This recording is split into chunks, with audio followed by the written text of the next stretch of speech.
إله إلا الله وحده لا شريك له وأشهد أن محمدا عبده ورسوله أما بعد قال النبي صلى الله عليه وسلم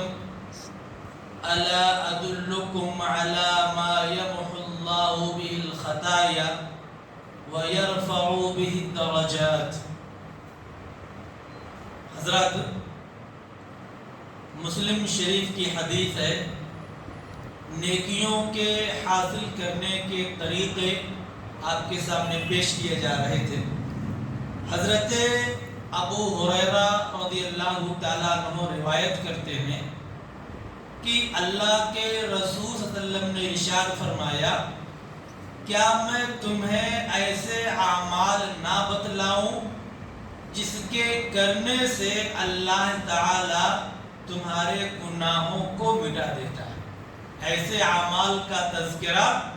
جس کے کرنے کی وجہ سے اللہ تعالیٰ تمہارے گناہوں کو مٹا دیتا ہے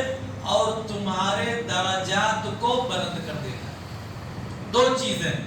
ایک تو جو تمہارے صغیرہ چھوٹے چھوٹے گناہ ہیں، اللہ رب العالمین ان گناہوں کو معاف بھی کر دے گا، وَيَرْفَعُ بِهِ الدَّرَجَاتِ، اور تمہارے درجات کو اللہ رب العالمین بلند کر دے گا۔ تو صحابہ کرام کہتے ہیں، قالوا بلا یا رسول اللہ، کیوں نہیں ہے اللہ کے رسول، ضرور بتائیے۔ تو آپ نے کیا فرمایا؟ پہلی چیز اسباغ الوضوء علی المکارہ، فرمایا آپ نے کہ ناگواری کے باوجود بھی کامل اور مکمل طریقے سے وضو کرنا۔ کیا ہوتا ہے؟ ٹھنڈ ہے،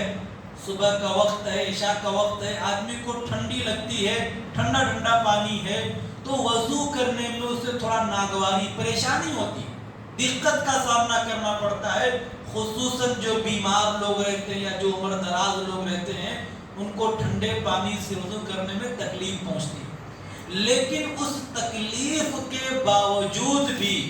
نہ چاہتے ہوئے بھی وہ ٹھنڈے پانی سے اچھے سے وضو کرتے ہیں، ایک دم بہترین سے۔ اسباغ الوضوء علی المکارہ، کی گرانی اور ناگواری کے باوجود بھی مکمل طریقے سے، اچھے طریقے سے سنت کے مطابق وضو کرنا۔ اور فرمایا دوسرا عمل، وَكَثْرَةُ الْخُطَىٰ إِلَى الْمَسَاجِدِ، کی مسجدوں کی طرف زیادہ قدم چلنا، یعنی دور سے آنا، بار بار آنا، جتنا مسجد میں آتے ہیں اسی اعتبار سے ان کے گناہ معاف ہوتے ہیں اور ان کے درجات جو ہے بلند ہوتے ہیں۔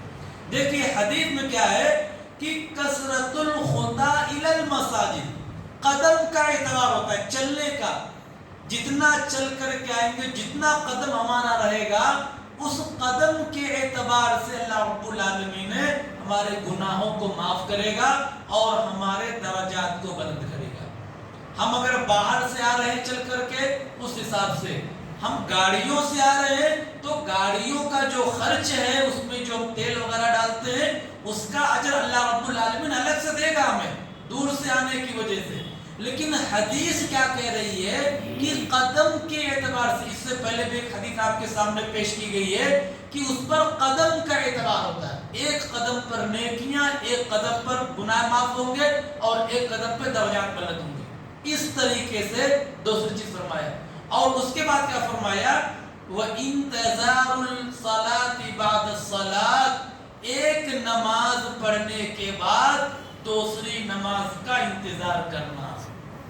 سبحان اللہ، کوئی بہت مشکل کام نہیں ہے۔ انتظار کرنا مطلب یہ نہیں کہ ہم مسجد میں ہی بیٹھ کر انتظار کریں، ہم کہیں پر بھی ہیں، گھر میں ہیں، دکان میں، لیکن ہمارا دل و دماغ کیا رہے کہ ہم نے مغرب پڑھی، عشاء پڑھنا ہے، ہم نے عشاء کی نماز پڑھ لی، ہم کو فجر کی نماز پڑھنا ہے، ظہر ہم نے ادا کر لیا ہے، ہم کو عصر پڑھنا ہے۔ دل کے اندر ایک تڑپ ہو، اور اسی لیے حدیث کے اندر آتا نہیں کہ وَرَجُلٌ قَلْبُهُ مُعَلَّقٌ فِي الْمَسَاجِدِ، کہ اللہ رب العالمین میدان محشر میں جو اپنے سائے کے نیچے 7 طرح کے لوگوں کو جگہ دے گا، اس میں سے ایک انسان وہ ہوگا